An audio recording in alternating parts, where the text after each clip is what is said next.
Future में इस अर्थ पर जिंदगी गुजारना मुश्किल हो गया है और अब लोग इस अर्थ को छोड़कर एक न्यू प्लेनेट की तरफ मूव कर रहे हैं जिसका नाम है नोवा प्राइम। यहाँ पर मूवी में हम एक आर्मी को देखते हैं जिनके सोते नोवा प्राइम शिफ्ट करने में हेल्प कर रहे थे और अब यहीं पर हमें पता चलता है कि इस प्लेनेट पर यानी नोवा प्राइम पर जहाँ ह्यूमंस मूव कर रहे थे वहाँ कोई और एलियंस भी रहते थे और अपने प्लेनेट पर से ह्यूमंस से छुटकारा पाने के लिए उन पर अजीब क्रिएचर छोड़ते हैं। लेकिन ये क्रिएचर ब्लाइंड है और ये क्रिएचर इंसानों के स्केरी बिहेवियर को डिटेक्ट कर उन पर अटैक करती थी, यानी जो इंसान उनसे डरते थे उन क्रिएचर्स को पता चल जाता था और इस तरह वो क्रिएचर कर देती थी और अब इन्हीं क्रिएचर्स की वजह से ह्यूमंस एक्सटिंक्ट होने वाले थे। इसके बाद सीन कट होता है और हमें दोबारा 1000 साल बाद उसी आर्मी को दिखाया जाता है जिसे हमने मूवी के स्टार्ट में देखा था और इस आर्मी ने ह्यूमंस को बचाने के लिए उन खतरनाक क्रिएचर्स को खत्म करने का रास्ता ढूंढ लिया था। इस आर्मी का कमांडर जिसका नाम साइफर है उसने इन क्रिएचर्स को ढूंढी थी और उसका नाम घूस्टिंग रखा था। इस टेक्निक का यूज करते हुए बगैर डरे उनके पास जाकर क्रिएचर्स उन्हें डिटेक्ट नहीं कर पाती थी और ऐसे उन क्रिएचर्स के कंप्लीट ब्लाइंड होने पर वो लोग उन क्रिएचर्स को मार दिया करते थे। अब नेक्स्ट सीन में हमें कुछ टीनेजर्स को दिखाया जाता है जो कि रेंजर्स बनने के लिए इंसानों के न्यू प्लेनेट यानी नोवा प्राइम पर ट्रेनिंग ले रहे थे और इन्हीं बच्चों में अब हम देखते हैं जिसका नाम किटाई है और यहीं पर हमें बताया जाता है कि ये बच्चा किटाई कमांडर साइफर का बेटा है जिसके बारे में मैंने आपको बताया था कि उसने उन क्रिएचर्स को मारने वाली टेक्निक यानी घूस्टिंग को ढूंढा था और उसी की वजह से अब इस प्लेनेट पर इंसानों की लाइफ से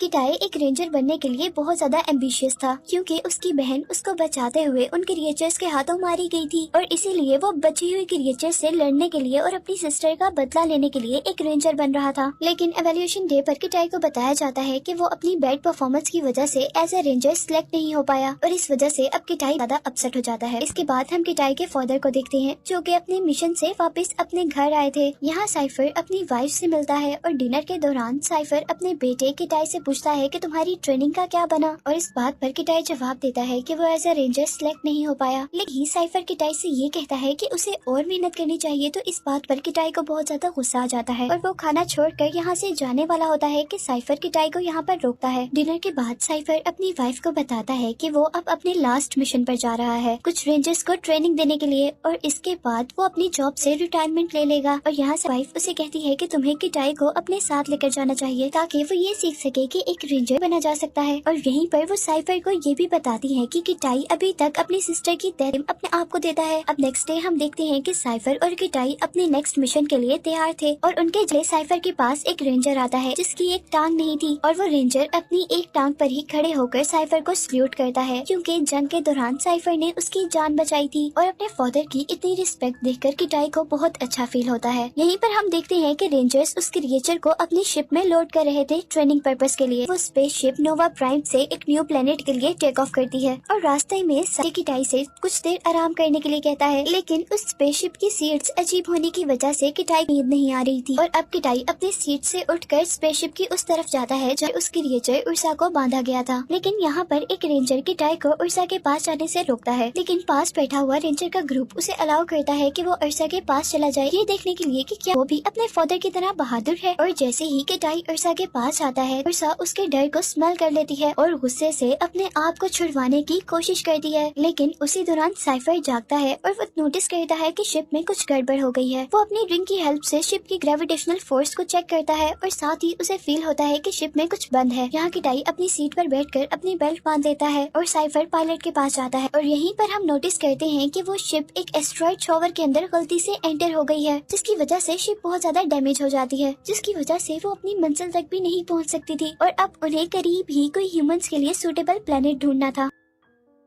पायलट के सर्च करने के बाद उन्हें करीबी प्लेनेट अर्थ नजर आता है लेकिन साइफर को अर्थ सेफ नहीं लग रहा था क्योंकि ह्यूमंस के यहाँ से चले जाने के बाद वो एक ऐसा प्लेनेट था जहाँ पर कुछ भी नहीं था। लेकिन क्योंकि उनके पास कोई और रास्ता नहीं था इसीलिए उन्हें लैंड करना पड़ता है। अब शिप अर्थ की तरफ बहुत तेज स्पीड से बढ़ रही थी और यहाँ पर साइफर अपने बेटे किटाई के पास आता है जो कि बहुत ज्यादा घबराया हुआ था और उसे अब बहन के मरने का सीन याद आ रहा था। यहाँ साइफर अपने बेटे को काम डाउन करता है और उसी दौरान शिप बहुत ज्यादा स्पीड होने की वजह से टूट जाती है। सभी लोग शिप से बाहर गिर जाते हैं और क्योंकि किटाई ने सीट बेल्ट बांधी हुई थी वो सीट पर ही रहता है और उसी क्रैश लैंडिंग के वक्त किटाई भी बेहोश हो जाता है और आखिर अमन्स 1000 साल बाद अपने घर वापस अर्थ पर आए थे। किटाई अब होश में आकर अपने इर्द गिर्द रेंजर्स की डेड बॉडीज देख रहा और वहीं पर उसे अब साइफर की बॉडी भी मिलती है। किटाई उसे हक करता है लेकिन कुछ ही देर में किटाई बहुत ज्यादा सरप्राइज हो जाता है जब साइफर को होश आ जाता है। अब अच्छी बात तो ये थी कि साइफर अभी तक जिंदा था लेकिन बुरी बात ये थी कि उसकी दोनों टांगे बहुत बुरी तरह इंजर्ड थी। यहाँ साइफर किटाई से पूछता है कि कितने लोग हैं और तब किटाई साइफर को बताता है कि हमारे अलावा यहाँ पर सब मर चुके हैं और वो साइफर ये भी बताता है कि शिप का वो पार्ट जिसमें अर्सा को कैद किया हुआ था वो भी गायब है। और यहाँ साइफर को लग रहा था कि वो क्रिएचर शायद इस एक्सीडेंट में मर गई होगी लेकिन वो किटाई को केयरफुल रहने को कहता है। साइफर किटाई को एक कम्युनिकेटर के बारे में बताता है जिसका नाम बीकन है और वो नोवा प्राइम पर इमरजेंसी की सूरत में रेस्क्यू सिग्नल्स पहुँचाने के काम आता था। लेकिन वो लोग ये डिसअपॉइंट हो जाते हैं कि बीकन पूरी तरह डैमेज हो गया था। अब किटाई साइफर को कंट्रोल पैनल तक लेकर जाता है जो कि लकीली अभी तक वर्क कर रहा था और इस कंट्रोल पैनल से साइफर दूसरे बीकन की पोजीशन को ढूंढता है जो कि शिप के दूसरे एरिया में था और वो शिप का पार्ट क्रैश लैंडिंग के वक्त यहाँ से 100 किलोमीटर दूर गिरा था। वो लोग बीकन के बगैर कभी भी घर नहीं जा सकते थे और अब हर हाल में उन्हें वो बीकन हासिल करना था और क्योंकि साइफर की दोनों लेंजर थी और वो चल नहीं पा रहा था इसीलिए ये सब काम किटाई को करना था। किटाई के लिए ये सब करना बिल्कुल भी आसान नहीं था लेकिन साइफर उसे बताता है कि वो हर वक्त उसे कंट्रोल पैनल की हेल्प से देखता रहेगा और इसी के साथ साइफर किटाई को इंस्ट्रक्शन देता है कि वो यहाँ की क्रिएचर यानी अर्थ की जड़ से बच कर रहे क्योंकि इन 1000 सालों में ये क्रिएचर जरूर इंसानों के लिए खतरनाक हो गई होंगी। अब साइफर किटाई को कम्युनिकेटर, वेपन और कुछ कैप्सूल्स देता है और इन कैप्सूल्स में एक ऐसा फ्लूइड था जो कि ऑक्सीजन को इनहेंस कर सकता था क्योंकि इस टाइम अर्थ पर ऑक्सीजन बहुत ज्यादा लो थी जिसकी वजह से सांस लेने में मुश्किल हो सकती थी। अर्थ की एटमॉस्फेयर खराब होने की वजह से अर्थ का क्लाइमेट भी बहुत ज्यादा खराब हो गया था। इसीलिए साइफर किटाई को ऐसी जगह पर रहने को कहता है जो जगह थोड़ी गर्म हो ताकि अर्थ की हीट उसे रात में वार्म अप रखे। जाने के बाद साइफर अपनी लेग को चेक करता है जो कि बहुत बुरी तरह डैमेज हो चुकी थी और अब बहुत ज्यादा दर्द होने की वजह से साइफर पेन किलर लेता है जिसकी वजह से उसे नींद आ जाती है। लेकिन सोने से पहले साइफर कंट्रोल पैनल पर नोटिस करता है कि किटाई एक जंगल में पहुंच गया है जहां से एक क्रिएचर उस पर अटैक करने वाली थी। साइफर जल्दी से उन क्रिएचर्स के बारे में किटाई को इन्फॉर्म करता है और उनसे दूर रहने को कहता है और अब हमें किटाई को दिखाया जाता है जिसके पीछे एक जायंट मंकी था। किटाई उस मंकी से डरकर उस पर एक पत्थर फेंकता है पर यहाँ अब किटाई पर मंकीज का ग्रुप अटैक करने वाला था लेकिन किटाई जल्दी से वहाँ से भाग जाता है। साइफर किटाई को अपने कनल से डायरेक्शन गाइड कर रहा था और किटाई अपनी जान बचाने के लिए वहाँ से भाग रहा था और आखिर मंकीज उसका पीछा छोड़ ही देते हैं जब वो एक रिवर में जंप करता है लेकिन यहाँ से उसकी बॉडी पर एक बिजनेस लीच अटैच हो जाती है। साइफर अभी भी कंट्रोल पैनल से किटाई को देख रहा था और वो किटाई को अब एंटीडोट लेने को कहता है। किटाई जैसे ही वो एंटीडोट अपने अंदर इंजेक्ट करता है तो वो उसी टाइम बेहोश हो जाता है।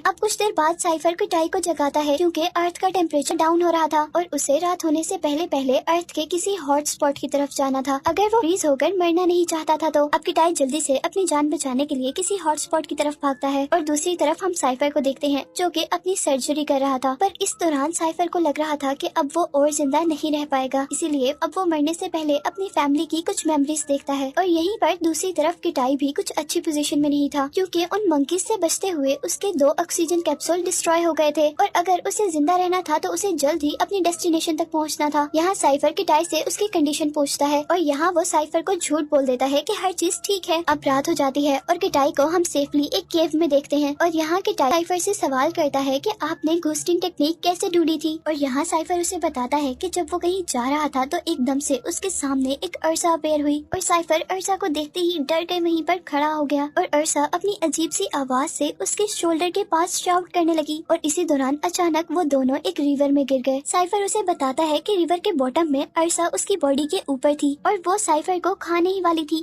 उस टाइम मैंने अपनी डेथ को एक्सेप्ट कर लिया और इसीलिए मेरे माइंड से सारा डर खत्म हो गया और क्योंकि साइफर का डर खत्म हो गया था तो अर्सा उसे देख नहीं पाई और साइफर ने इजीली उसे मार दिया। और यहाँ अब किटाई को पता चल गया था कि ट्रिक सिर्फ ये थी कि उन्हें डरना नहीं था। किटाई अपने फादर की स्टोरी सुनते सुनते ही सो जाता है। नेक्स्ट मॉर्निंग अब किटाई अपनी जर्नी कंटिन्यू करता है और दूसरी तरफ साइफर को अर्सा की प्रेजेंस फील होती है और यहीं पर किटाई अब एक हाई वाटरफॉल तक पहुंचता है, जिसे करने के बाद ही वो अपनी डेस्टिनेशन तक पहुंच सकता था। इस पॉइंट पर आकर साइफर किटाई से पूछता है कि उसके ऑक्सीजन कैप्सूल्स कितने हैं और किटाई उसे ये बताते हुए बहुत एम्बेरस होता है कि उसके पास सिर्फ 2 कैप्सूल रह गए थे और अब साइफर किटाई को उसका मिशन वहीं पर छोड़ देने को कहता है। किटाई को इस टाइम वो वाकया याद आता है जब उसकी सिस्टर ने उसे अर्सा से बचाया था और अब वो बहुत ज्यादा दुखी हो गया था और गुस्से में वो अब साइफर से कहता है कि वो बुज़दिल नहीं है और यही कहते साथ ही वो उस वाटरफॉल से जंप कर देता है और जंप करते साथ ही वो अपने सूट को as a guide direction use कर रहा था। अब इससे पहले कि वो बॉटम तक पहुंचता है, यहाँ पर एक बहुत ही बड़ा बर्ड उस पर अटैक कर देता है और इसी वजह से उसका कम्युनिकेटर भी टूट जाता है, जिसकी वजह से वो साइफर से कांटेक्ट में था। कुछ देर बाद किटाई को एक बर्ड के नेस्ट में होश आता है और यहाँ पर किटाई के इर्द गिर्द छोटे छोटे चिक्स थे। किटाई जैसे ही उस नेस्ट से बाहर निकलता है तो एक लेपर्ड उस पर अटैक कर देता है। किटाई अपनी जान बचाने के लिए लेपर्ड से लड़ता, लेकिन इस लड़ाई के दौरान सारे ही चिक्स मर जाते हैं और अब किटाई उस बर्ड से बचने के लिए और अपनी जान बचाने के लिए वहाँ से भागता है। यहाँ दूसरी तरफ हम देखते हैं कि साइफर सैटेलाइट मॉनिटर से किटाई को ढूंढ रहा था, लेकिन किटाई के मिलने के बजाय उसे 2 ऑफिसर्स मिलते हैं जो कि ट्री से लटके हुए थे और इससे उसे पता चला था अर्सा अभी भी जिंदा है। इस सब के बाद हम दोबारा किटाई को देखते हैं जो कि एक केव में आराम कर रहा था और अब वो यहाँ पर एक मैप बनाता है जिसकी हेल्प से वो टेल की डायरेक्शन ढूंढ सके। नेक्स्ट मॉर्निंग अब किटाई अपनी जर्नी कंटिन्यू करता है, लेकिन यहाँ वो बर्ड भी उसका पीछा कर रहा था और अब इसी दौरान किटाई को सांस लेने में भी मुश्किल हो रही थी और इसीलिए अब वो अपना आखिरी ऑक्सीजन कैप्सूल लेता है और उसके बाद किटाई एक बोट बनाता है और उस बोट पर सफर करते करते किटाई को नींद आ जाती है और जैसे कि आंख खुलती है तो वो नोटिस करता है कि अर्थ का टेम्परेचर बहुत ही ज्यादा डाउन हो गया है और उसके इर्द गिर्द हर चीज फ्रीज हो गई है और अब यहाँ पर किटाई सर्दी की वजह से बेहोश हो जाता है और हम देखते हैं कि किटाई को कोई अजीब सी चीज अपनी तरफ खींचती है।